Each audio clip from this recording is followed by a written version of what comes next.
Et salutations à toutes et à tous, Steve, supporter of Marseille. J'espère que vous allez bien. Si tu es nouveau sur ma chaîne, l'ensemble de mes abonnés et moi-même te souhaitons la bienvenue. Alors, comme tu as pu le voir dans le titre de la vidéo, je vais rebondir généralement sur l'actu de l'Olympique de Marseille, le match amical hier contre le CAS Eupen, le communiqué de l'Olympique de Marseille dans l'affaire Pape Gueye Watford, les infos Mercato, les dernières, et je vais surtout réagir sur les joueurs qui sont dans le loft, Coran de la Fuente, Paul Lirola et Jordan Amavi, vous donner un peu mon avis sur tout ça. Allez, c'est parti. Tout d'abord, avant de commencer, je fais une pub pour mon partenaire principal, le site maillogo.com, qui vous propose des équipements comme celui-ci, maillots d'entraînement, maillots de match, de l'OM ou de toute autre équipe de Ligue 1, toute autre équipe européenne, des équipes nationales, maillots, équipements récents, plus anciens, rétro, vintage, hommes, femmes, enfants, de très très bonne qualité. Je travaille avec ce partenaire depuis plus de 2 ans et demi, donc pour ceux qui ont déjà commandé, ils pourront vous dire ce qu'il en est de la qualité de ces produits. Vous pouvez bénéficier avec mon code SOM de 15% de réduction sur l'ensemble de votre commande, frais de port gratuits à partir de 79 € d'achat, et surtout, très important, et le seul à le faire sur YouTube en général, c'est que 5% de ton panier va m'être reversé à chaque fois en fin de mois. Donc, il généralise toutes les commandes du mois en cours. Il prend 5% de toutes les commandes qui ont été faites avec mon code. Il me verse ces 5% de commission. Cet argent-là, je ne le touche pas. Je le mets sur un compte de côté. Et tous les ans, vers le mois de juin-juillet, je fais un don aux 2 associations avec qui je collabore, les Petites Sœurs des Pauvres et Sourire à la Vie. Si tu es nouveau sur la chaîne, tu peux voir, dernièrement, j'ai fait une vidéo où on a reversé 1500 € de dons. Donc 750 aux 2 associations. Donc ça fait 2 ans et demi que je leur verse des dons. Donc il y a eu 3 dons, 1000, 1500, 1500. Et on continue encore cette année. Donc maillogo.com, 15% de réduction avec mon code SOM et 5% de ta commande m'est reversée et qui part aux associations.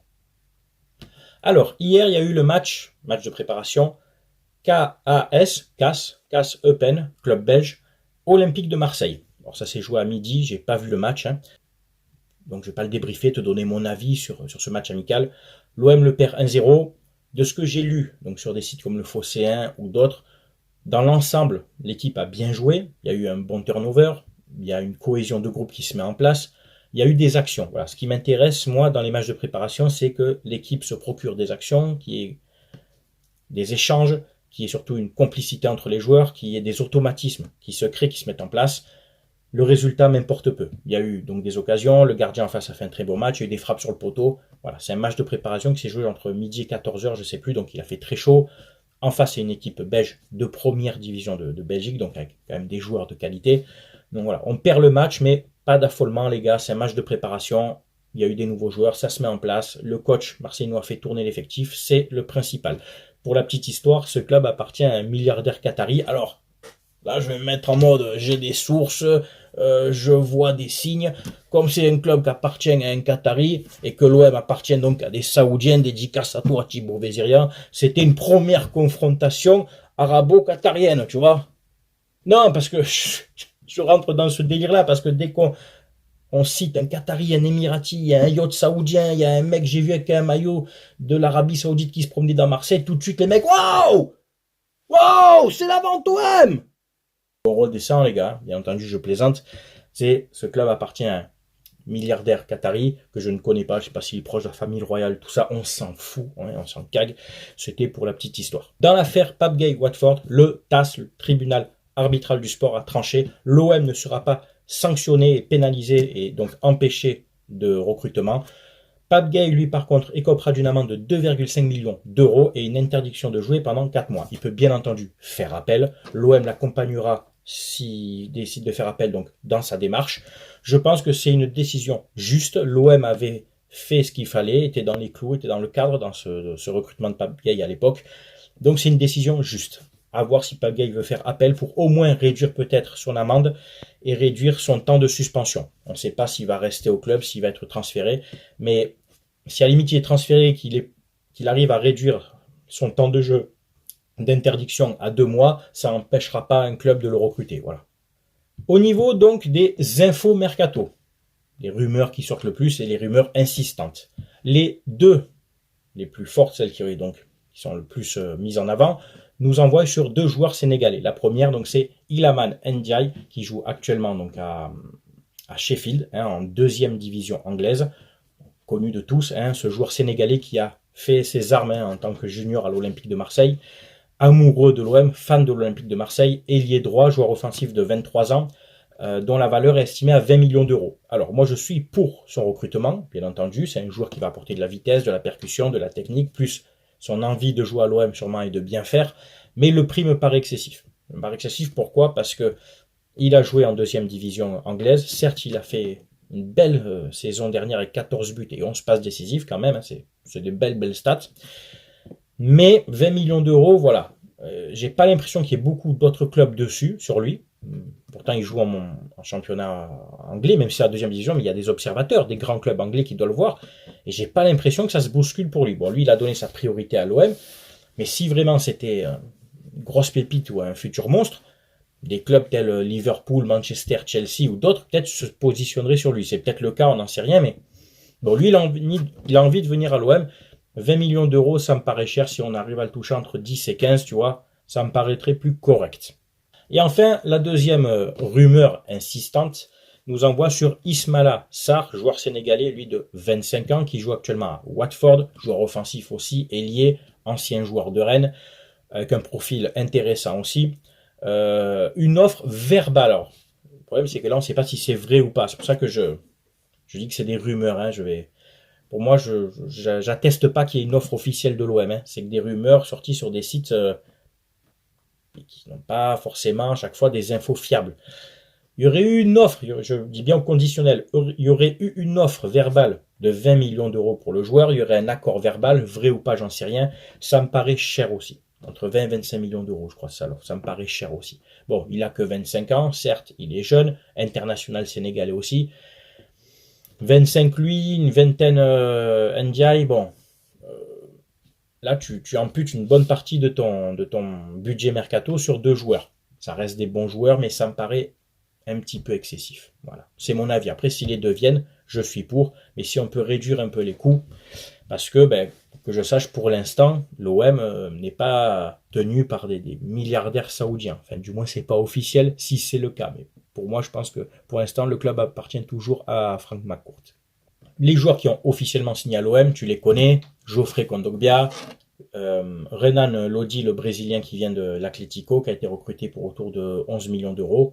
Et on a eu Aubameyang, ça par contre très bon coup, qui a été libéré de sa dernière année de contrat par Chelsea et qui a donc participé au match amical hier. Donc attaquant de pointe, qui a joué à Dortmund, qui a joué donc à Barcelone, à Chelsea. L'année dernière à Chelsea, ça s'est pas bien passé, mais globalement pour l'ensemble du club, ça s'est pas bien passé. Donc c'est difficile de tirer ton épingle du jeu dans ces conditions-là.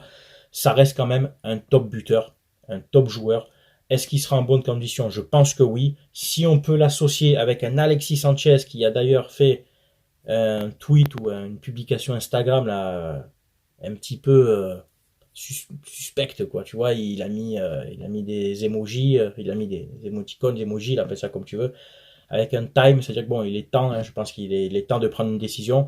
Il va prendre sa décision très rapidement, je pense. Et au vu du mercato qu'il peut constater qui se passe à l'OM, s'il peut prolonger un Aubameyang, Sanchez devant, tu vois, il te manquerait plus qu'un numéro 10 un peu à l'ancienne, un peu briscard, tu vois, un mec qui te donne des caviars à des joueurs efficaces, tu vois, un Dimitri Payet, quoi. On va pas revenir dessus, dernière année de contrat. J'ai pas aimé la gestion pour sa dernière année de contrat, ça c'est mon avis personnel.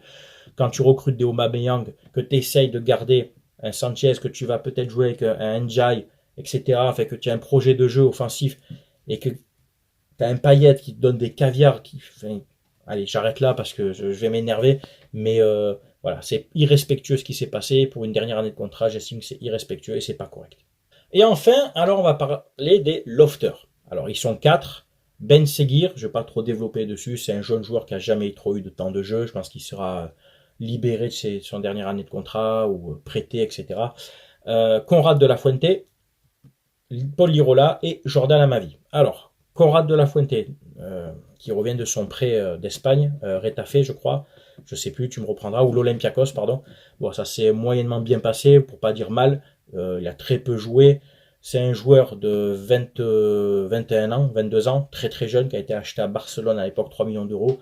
Il est en contrat jusqu'en juin 2025, donc encore 2 ans. Bon, moi je compte clairement pas sur lui. J'ai jamais vu des qualités en lui à part de vitesse, mais un peu de percussion, mais il est très frêle, très fragile. En Ligue 1, c'est très physique, il se fait bouger à chaque fois. Je serais pour un transfert ou encore un prêt, voilà, directement. Mais si on peut le transférer pour 1 ou 2 millions d'euros, terminé, basta, on n'en parle plus, tu vois, pour récupérer quand même quelques, entre guillemets, quelques miettes un peu à droite à gauche, parce que c'est bien beau d'acheter, mais il faudrait que de l'argent rentre. Jordan Amavi, qui a eu 29 ans cette année, pareil, qui revient d'un prêt, je crois que c'est lui, Retafe, le prêt en Espagne, qui n'a pas été concluant, il a joué qu'une dizaine de matchs. Pareil, il lui reste 2 ans de contrat, alors il a été prolongé par Pablo Longoria en 2021. Donc c'est lui qui l'a prolongé pour finalement, à chaque fois, de ne pas le garder dans l'effectif, sur les décisions de ses entraîneurs, bien entendu. Bon, Jordan Amavi, trop irrégulier. Il a des fois fait des bons matchs, des bonnes séries de matchs quand il était en confiance, mais c'est trop irrégulier. Et est-ce qu'il va se contenter d'une place de remplaçant de Renan Lodi? Et même remplaçant dans une défense à 4, dans une défense à 3, il aurait été piston, je t'aurais dit oui, il y a 3 défenseurs derrière lui, ouais. Mais dans une défense à 4, tu vois, la saison 2017-2018, il a fait une grosse saison, notamment son match contre le PSG, mais c'est trop irrégulier. C'est par à coup comme ça, c'est des fulgurances dans la saison. C'est trop risqué, quoi. Quand tu joues le podium, tu peux pas te permettre. Donc, pour moi, je dis Jordan Amavi, il reste 2 ans, un transfert sec, ou encore un prêt malheureusement, mais c'est un joueur qu'on a acheté 10 millions d'euros. On va s'asseoir encore sur une valeur marchande. Et si on peut le transférer, mais c'est difficile parce que n'y a pas beaucoup de clubs qui se bousculent pour lui, quoi. Et enfin, le dernier, l'Espagnol Paul Lirola, le Catalan Paul Lirola, qui lui aura 26 ans au mois d'août, qui revient d'un prêt, lui, à Elche, donc où il a très peu joué aussi. Lui, son contrat court jusqu'en juin 2026, donc 3 ans de contrat. Alors, pour Paul Lirola, moi, je le garderai. Je le garderai. Je pense qu'il est revanchard. Je pense qu'il y a quelque chose à faire avec lui. Sa première partie d'aventure avec l'OM, ses premiers 6 mois de prêt où il a été très très bon. J'ai envie de le retenter une fois. Tu vois, de retenter une saison avec lui. Il peut jouer donc arrière droit. Il peut jouer aussi un cran plus haut. Dans un 4-4-2, il peut jouer milieu droit, milieu offensif droit. Il a des qualités de vitesse, c'est quand même un joueur qui sait centrer. Et est-ce qu'en se remobilisant avec un entraîneur espagnol, peut-être en se remettant un peu en question, j'ai envie d'y croire. Tu vois, je me suis dit, allez, il s'est raté une saison avec Sampaoli. Peut-être une hygiène de vie pas assez correcte, j'en sais rien. Il y a moyen, je pense, s'il est jeune. J'ai envie de tenter encore une année Paul Lirola. C'est un avis personnel. Je sais que beaucoup dans les commentaires vont me dire que non, on veut le dégager. Mais peut-être que dans ce plan de jeu, avec ces objectifs-là, championnat, Ligue des Champions, il y a quelque chose à faire. Peut-être que lui aussi, il a envie de briller pour peut-être rebondir. Et pourquoi pas toucher peut-être plus tard une place dans l'effectif espagnol. On ne sait pas, je dis bien avec des si. J'ai envie de tenter encore une fois Lirola, soit pour suppléer Klose, soit pour suppléer donc un under dans le couloir droit, par exemple, tu vois, pour faire tourner. Ou c'est un joueur qui a la capacité de jouer sur le couloir droit ou sur le couloir gauche. C'est ce joueur polyvalent qui peut te dépanner un coup à droite, un coup à gauche, que tu peux faire rentrer si tu passes à 3 défenseurs centraux dans le match que tu veux blinder, que tu mets dans le couloir droit, tu vois. À tenter, voilà. Conrad, à ma vie, je m'en séparerai. Et Paul Lirola, je garderai encore une saison, une dernière chance. Avec un discours très tranché de l'entraîneur, je te conserve, mais donne-toi à fond, prouve. C'est un joueur quand même plus d'1m80, donc au niveau gabarit, il en impose. Allez, essayons. Voilà globalement pour l'actu OM donc de ces dernières heures, ces dernières 24 heures, tout ce qui s'est passé. Hein.